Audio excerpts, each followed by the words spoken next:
like to say good morning to my Canadian friends, my American friends, and good morning to my European friends.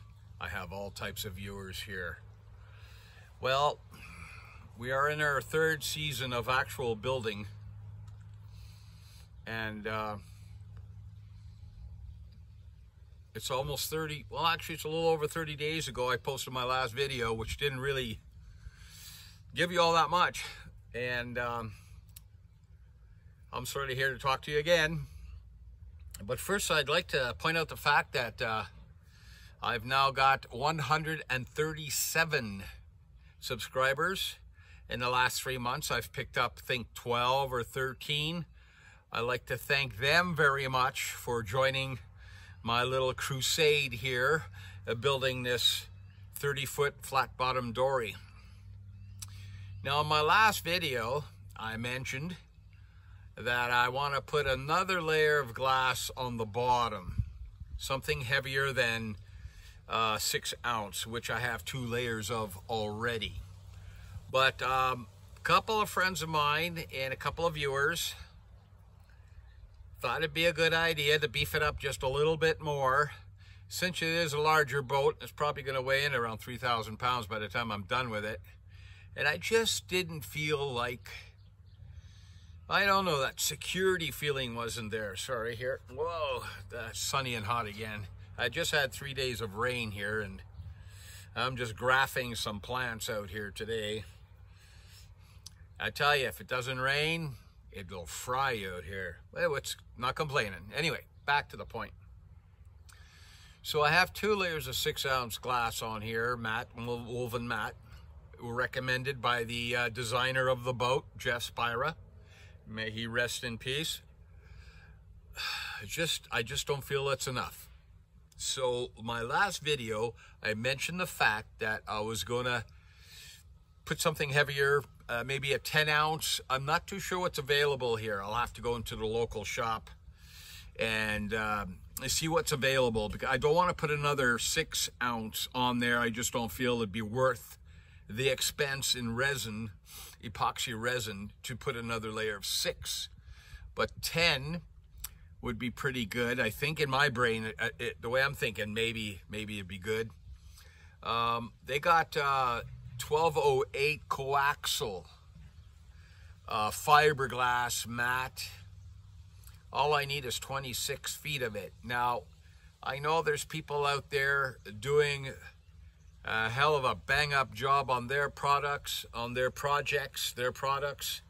And if there's anyone that can leave me a suggestion, an idea how they feel about 1208 coaxial over 2 layers of 6 ounce woven matte, if you think that would be more than enough to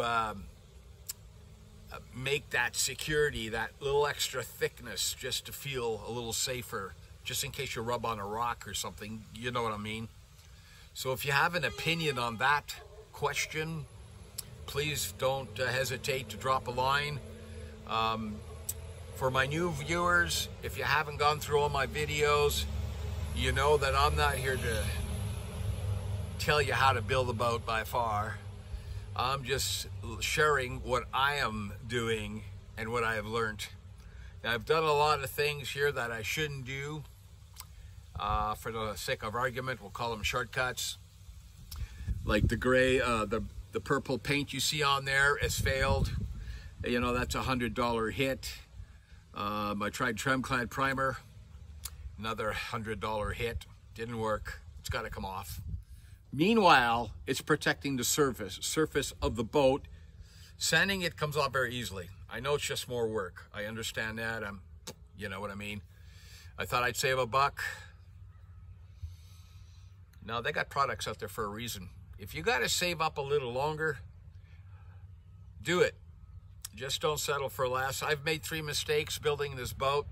You know, maybe I've wasted $350 over the past 3 seasons working on the boat. So it's not that bad, you know. I was just one of those crazy kind of guys that feel that got to try it. You know, like, okay, I know I'm supposed to use this, but I'm going to try and use that.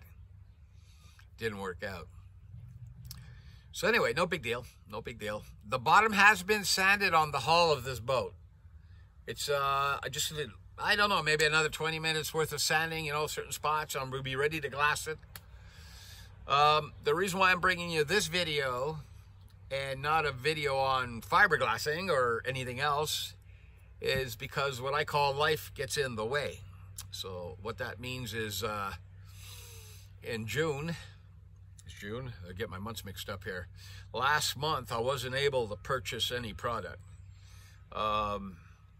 Financial obligations took priority, and it doesn't look like I'll be able to purchase any product till the end of this month, July. Do I got my months squared up here? I feel like an idiot. Anyway, I'm a little different than most people, guys. I like to sit here and talk to you and let you know what I'm doing. I like to try to let you know what I pay for things. I certainly like letting you know my mistakes I've made along the way, and I'm hoping that will help somebody who just happens to bump into my videos and go, oh, wow, okay, he's tried that and it doesn't work. Well, I won't do it. Maybe save them some time and money. All right? So let's consider these videos I'm posted, and I know I mentioned this before. What not to do. Okay, do it right the first time. The rub rail is 2x4 by 20, and I think 22 spliced into it. It went down well. I had gotten a small, where am I going here? Whoa, right about here on the other side, a knot cracked. Watch those knots. So I clamped it down. I ended up screwing it down. I ended up epoxying it.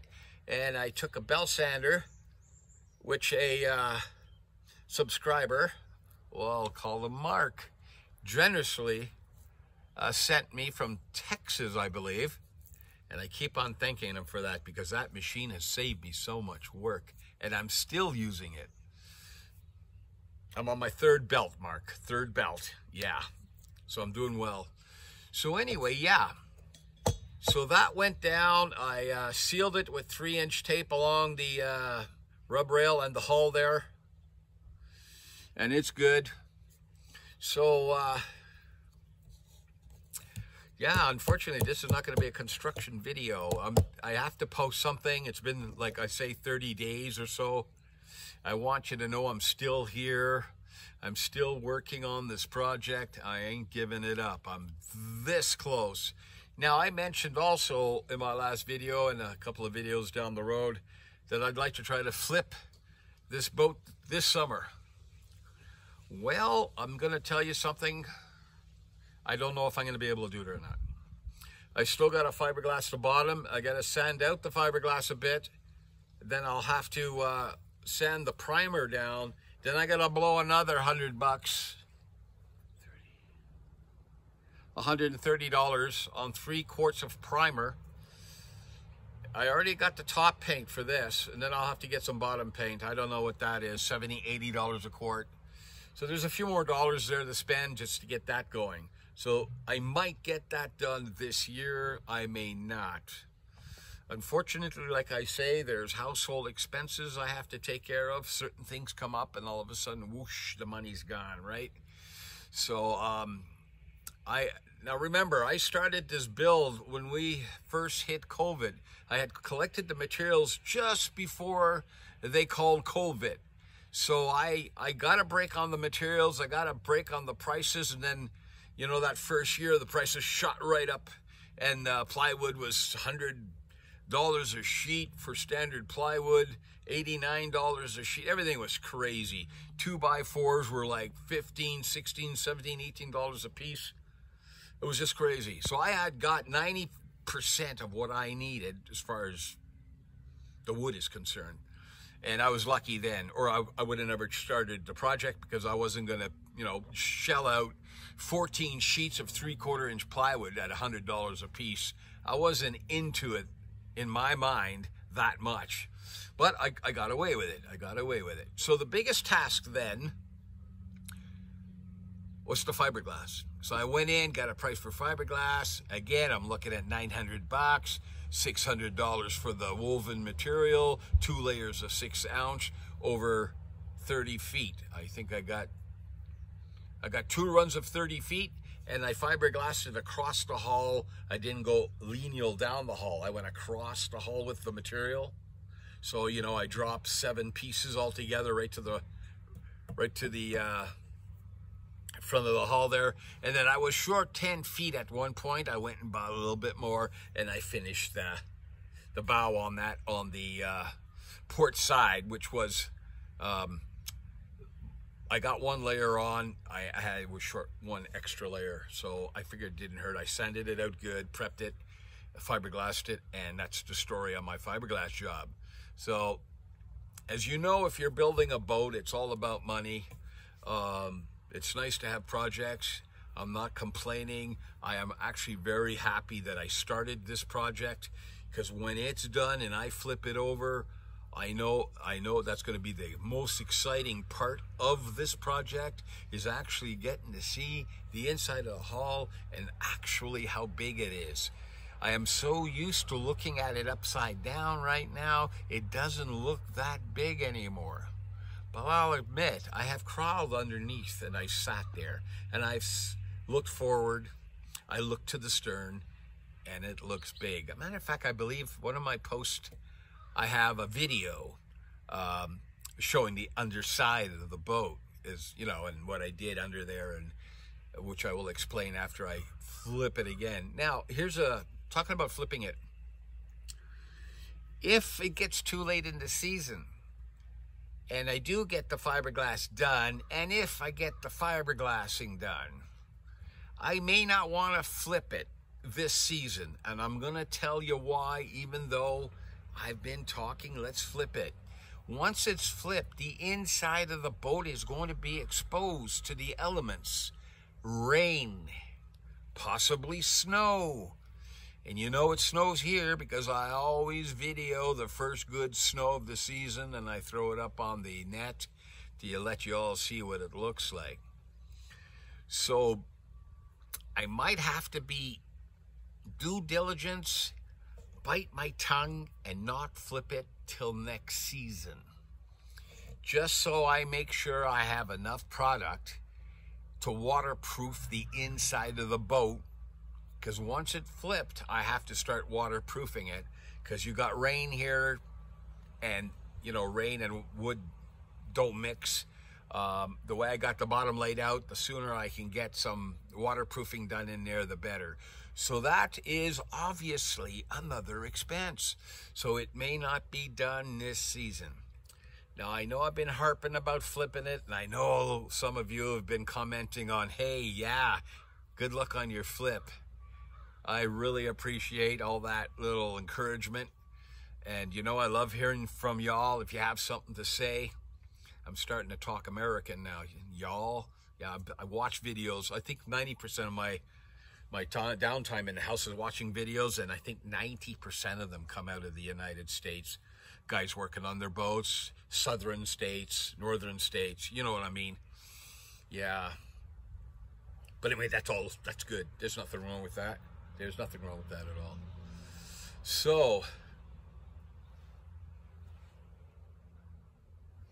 now here's a real scary thought. Excuse me for a fraction of a second. Yeah, I took up pipe smoking after 30 years. I quit 30 years ago.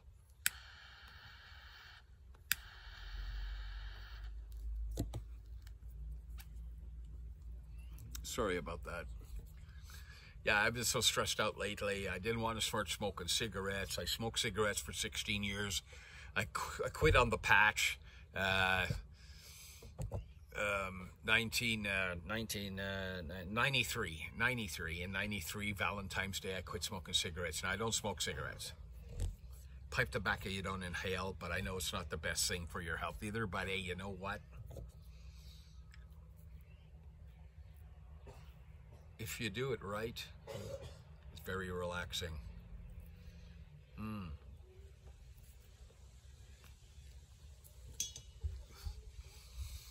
So anyway, yeah, I hope you're all getting something out of these videos. I've got a couple of friends that have bumped into them. I met them at work and went, "Hey Dan, I seen your videos." I almost feel embarrassed for some reason. I don't know why. And you know, they're telling me it's pretty cool stuff. You know, they're telling me I'm trying real hard to start at the beginning and go through them. And, you know, just like anybody, you know, they'll jump around and check them out. That's great. That's fantastic. It's neat to know people are checking them out. It just makes me feel like just keep on going. There's no reason not to go. Keep it on, keep it on. Oh my God, it's gonna be a nice day today. You know, it's a day like this that makes you appreciate when you can work on the project.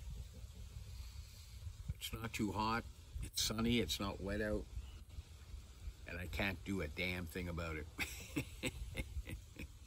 Yeah. Okay guys, so listen, this is about a 20-minute video, I guess. If you got anything to comment on that coaxial, that 1208 coaxial as a finishing material to add that little extra protection on the bottom, please leave me a text. I will get to it sooner or later. And just so I feel like I'm making the right decisions. As you can see, I don't always make the right decisions, so I always appreciate a good word. I'm umming now, yes. 139 subscribers.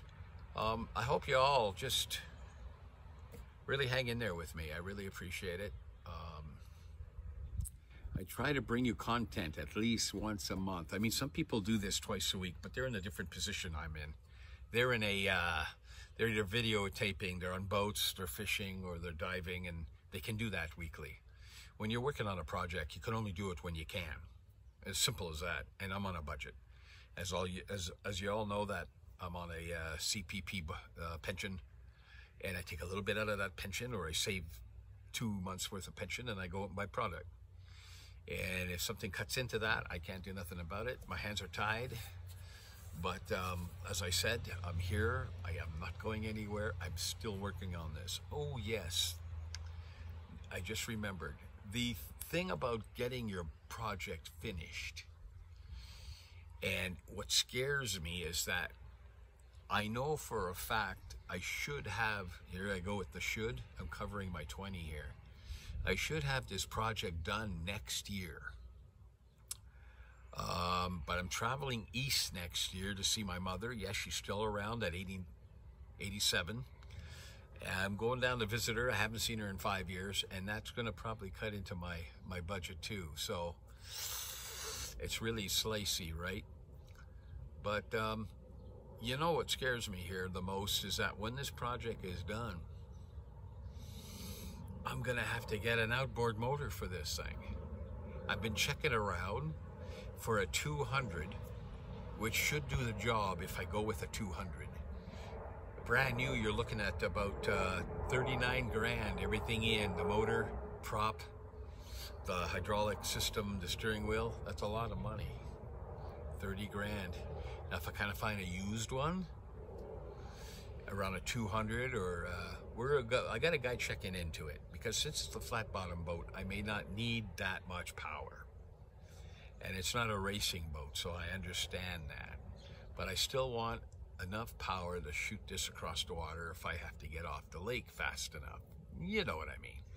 So there's going to be a giant setback for time when it comes to get power for this. So my plan is to get all the hardware installed, the lighting, the dual sump pump to make sure it can get the water out of the boat, all the lighting interior. I'm gonna have a little bit of lighting on the exterior, the paint. I want to get all that done. So the last thing I gotta do is actually sit back and seriously think about getting a motor. And I have no idea how long that's gonna take. So as much as I love building and trying to bring you something to see, since I'm doing it, I might as well video some of it. We'll have to take it with a grain of salt. That's all there is to it. So I think I got a 20-minute video here on chat. I have 139 subscribers. I think that's like 9 in the last 3 weeks, because last time I checked at the beginning of the month I had 130, and I was really surprised. It's taken me almost 3 seasons to get there, but that's okay. That just means there's people out there that's interested in what I'm doing and possibly helping them make right decisions before they make those important ones. So listen, this is Dan's 30-foot dory build saying thank you for hanging in. I'll be bringing you more video. I am not done yet. I'm just a little behind the 8 ball. And as soon as I get on top and I have something to show you, I will post it as soon as I humanly can. Thank you very much. Y'all have a really good day. I'm going to try to have a good day. I got a few things to do around the yard here. They've been a little eclectic there for 3 days of rain, and all of a sudden the grass learns how to grow, right? Take care now. We'll see you real soon.